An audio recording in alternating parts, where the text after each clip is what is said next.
Hey friends, if you encounter the error, the driver WUDFRD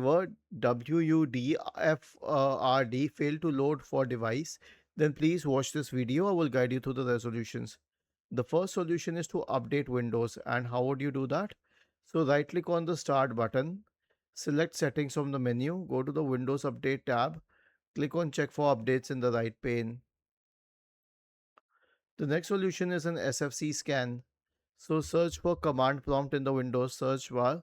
Click on Run as Administrator. Type the command sfc space / scan now and hit enter to invoke the SFC scan. The last solution is to update the graphics card drivers. Search for device manager in the Windows search bar and open the device manager. And then expand the list for display adapters. Right click on the first one and update drivers. Right click on the second one, update drivers. Was this helpful? If yes, then please subscribe to the channel. If not, then let us know in the comment section of the video on how we could help you further. Thank you for watching this video and have a nice day.